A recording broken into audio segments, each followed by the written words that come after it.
We do begin this morning with that massive coast-to-coast winter storm. More than 60 million people in 26 different states are waking up under winter weather alerts. Dangerous driving conditions caused countless crashes and cars to slide off highways as a second round of snow slammed the upper Midwest. Take a look at this. This is some scary video out of Wyoming. It shows a trooper narrowly dodging an out-of-control 18-wheeler. Highway Patrol says the truck driver lost control running off the highway into the median. No one was hurt there. Even in the Twin Cities, a region that is used to winter weather, this snowfall could be among the top 10 largest ever. And it's not just the Midwest that's dealing with this extreme weather. In California, a rare blizzard warning has been issued for the mountains near Los Angeles.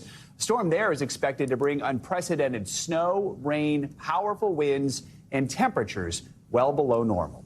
We have full team coverage of this historic storm that has frozen travel with travel expert Mark Elwood. Meteorologist Angie Lastman will have your full forecast in just moments. But let's begin with NBC News correspondent Nyla Charles in Minneapolis. Nyla, we talked to you yesterday morning when there was a little bit of a lull. Now the second wave has moved in. So how have things changed since we saw you 24 hours ago? What's it like this morning? Well, Joe, lull no more. Clearly, before when I spoke to you yesterday, it was about 5 inches of snow, and now we're looking about a foot. So things have changed, and so have the Minnesotans' behavior, because here in the downtown Minneapolis, most of the businesses here closed. It's going to be tough for us to get some coffee this morning. That wasn't the case yesterday, and that's because the roads here are covered. We're looking at fast snow coming down, about 1 to 2 inches every hour. Joe? All right, so let's talk about these snow emergencies. The Twin Cities, both Minneapolis and St. Paul, have declared them. They make it quite difficult to park, especially on the streets behind you there. What are the biggest problems right now cities and officials are facing? Right, so snow emergency basically means that there are parking restrictions so that snow plows can get through here. You can see these roads, even despite the fact that snow plow workers have been working 12-hour shifts, they're completely covered. Here in downtown Minneapolis, they're here constantly. And even then, again, with this snow coming down so fast, that's not enough to get the snow out of the way. And because of that, officials are stressing for people not to drive unless it's an absolute emergency. Yesterday, hundreds of crashes were reported, and we're still waiting for an update for those those crash totals today. But from what it looks like, there's a lot less people on the road, so hopefully a lot less crashes, because it's really tough to get through here. Luckily, we have four-wheel drive, so that makes it a little bit easier, but even then, it's still very dangerous, not just because of the slick roads with all of the snow on the road, but also because of the wind gusts as high as 45 miles per hour. That creates really low visibility with all of the blowing wind. Joe? Yeah, I mean, Minnesota is no stranger to snow, of course, but I guess that's been part of the challenge here in this case, right? I mean, as you mentioned, Minnesotans, they have four-wheel drive. They say, oh, it's okay, I'm used to it. But getting lifelong Minnesotans to take this seriously is a little bit of a challenge, right? Right, but they know what they're doing, right? They've been through many Minnesota winters, and the Minnesotans we spoke to say a storm is a storm. Obviously, there's some that are like the big ones back in 2010 when the Vikings Metrodome collapsed from, the top of it collapsed from just 17 inches of snow. But when you look at this point, Minnesotans know to hunker down. We're not seeing as many people out. We've seen a couple people walking, not a lot. So although at first, they want to say, we'll see it when we believe it if you guys say it's going to be a big one, but now that there's a lot more snow on the ground, their behaviors have definitely changed. Joe? All right. Rest in peace, Metrodome. All right, Nyla Charles in Minneapolis, thank you so much. And joining us now, meteorologist Angie Lastman for more on this cold, sweeping parts of the country. Hey, Angie, good morning. Hey, good morning, guys. Yeah, the cold, the snow, the heat, rain, we've really got it all. So let's start with one thing. I want to mention Minneapolis, they did get a little bit of a break over the past 6 hours from that snow, but you can see that next batch that's going to work through. Once that's through, we're going to get much quieter conditions there, so hopefully they'll be able to get those roads cleared. Otherwise, we still have snow drapes across parts of northern Michigan into the UP. We have some rain that stretched from basically Knoxville just a little to the south and west of Washington, D.C., and we have some lingering snow and freezing rain working through parts of New England. So we're still going to see some of this additional snowfall through the rest of the morning hours and into the later parts of today. You can see those highest totals again in the UP of Michigan and as well in parts of Maine, where we could see maybe 4 to 6 up to 8 more inches here when it's all said and done. Ice accumulation also an issue with this. Power outages, difficult travel in these areas. It does include places like Boston, Hartford, Burlington, Buffalo, and Rochester. So just watch for that here as we go through the rest of the morning hours and into early afternoon. On the flip side of that, we also have frigid conditions. 10 million people are under these wind chill advisories and warnings. We do have 35-degree below wind chill right now in Rapid City. So you see why these wind chill warnings are up. Denver feeling like 22 degrees below. That bitter cold has settled in for the plains and stretching out west. Meanwhile, it's summertime in a lot of places in the southeast and extending up into places like Washington, D.C., where today they're headed to 81 degrees. Record high for this date, 78 degrees, set way back in the 1800s. So it's been a while since we saw temperatures like this on this date in February in Washington, D.C.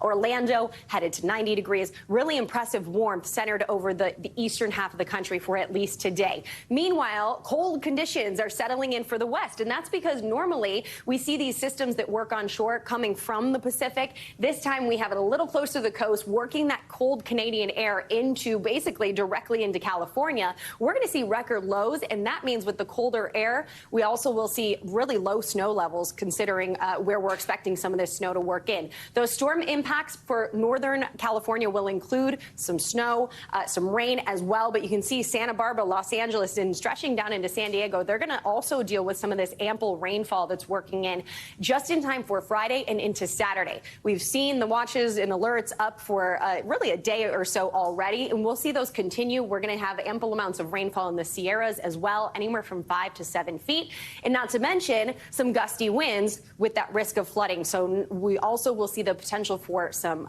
down power lines, down trees, all of that going into the next few days. But the flooded roadway is something that we, of course, hate to see, and that's all on the table for the next couple of days. When it comes to the snowfall, those snow levels are going to be lower than normal, 2,000 feet in some places around Santa Barbara. You can see the snow that we're expecting in the mountains outside of San Francisco. That, of course, much higher, but still places just north of Napa and Santa Rosa, we could see an inch or so. So it will be a pretty impressive couple of days, guys, as we switch gears from the East Coast impacts to the West Coast impacts. We're going to continue to watch it. All right. Such a variety there, Angie. Thanks so much. And speaking of that coast-to-coast storm, it is snarled traffic both on the ground and in the skies. More than 1,600 flights in the U.S. were canceled yesterday. Thousands more were delayed as crews rushed to treat runways. So for more on this, we are joined by travel expert Mark Elwood. Mark, thanks for being here. I mean, clearly, this is obviously a travel nightmare situation. Certainly, if you live in the areas getting snow, but I would guess there's probably a domino effect all around the country. So if you're traveling today or tomorrow, what's the best advice right now? So the domino effect is really key to understand. You need to check where your plane is, because remember, the flight you're taking is another flight before that. So you want to find out where the aircraft is, because often that will tell you if there's likely to be a delay. If your flight has not been delayed, but the previous one is arriving 3 hours late, I guess you're going to end up with a delay. So download it. There are apps called FlightAware or Flighty, which I love. They'll both tell you that. Yeah, important information. And if you are one of the unlucky ones, like the passengers on the more than 1,600 flights yesterday that were canceled, and your flight is canceled, what's the first thing that you would do in that situation? So I would make sure to use multiple channels to connect with the airline. They really like helping you on Twitter because it's a public way of saying, thank you, we're so glad we could help you. So you tweet at them very nicely and you say, hey, I've got a problem, could you help me? They'll often help you on DM. But I would also remember a magic word. It's called interlining. And it's airline speak for making nice. And essentially, they have some agreements in place, not in all situations, but if your flight is cancelled, you could end up on another airline's flight instead of that, which might be sooner than the flight on the same airline. So just ask about interlining. And again, ask nicely. If you scream at them, you're not going to get anything. Yeah, you have to be nice on Twitter. Everyone listen to that. Be nice on Twitter, all right? Yeah. All right. So, I mean, let's be clear. Even on a nice, normal, snow-free day, travel can be stressful. This obviously adds to that. What are just your best tips for trying to reduce the stress, make things as smooth as possible? I think it's really important to I'm a big early airport person. I've never understood the pride. You know the people who sort of take pride and they say, oh, I run to the gate and I'm the last person up. Yeah. I always think, look, the airports now are really configured for you to be able to hang out there. There's really nice restaurants. They're much better than they were even 10 years ago. So just get there early. And if you can, book a slot in the TSA security line. More and more airports are offering you the chance to say, I will be there at X time. Could you let me into that slot? So check your local airport to see if they've rolled that out yet. It's stunning. I just flew out of Minneapolis recently because I'm from there. The TSA pre-check line is by far the longest line because everyone there travels it all the time. So it feels like it takes forever to get through. So,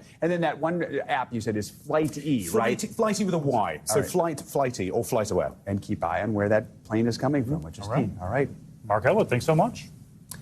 In Florida, TV news reporter and a 9-year-old girl were among those killed in a shooting spree yesterday, and police believe one man is responsible. That 19-year-old suspect is now behind bars as investigators look for a motive, digging into his past for any clues. So here's what's happened. Authorities say earlier in the day, the gunman fatally shot a 20-year-old woman just outside of Orlando. Hours later, they say he returned to the crime scene, killing a journalist who was covering the initial attack and a 9-year-old girl who was in a nearby home. Another TV crew member, a photographer, was critically injured in the violence. The two journalists were working for Spectrum News, and later their colleagues delivered this emotional report at the crime scene. I apologize. This is really difficult to cover.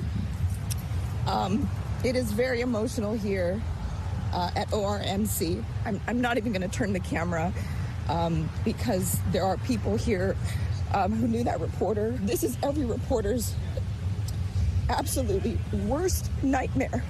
We go home at night afraid that something like this will occur. And that is what happened here. Spectrum News has confirmed that 24-year-old Dylan Lyons is the reporter who was killed in the shooting. NBC News correspondent Guad Venegas is in Florida with the latest.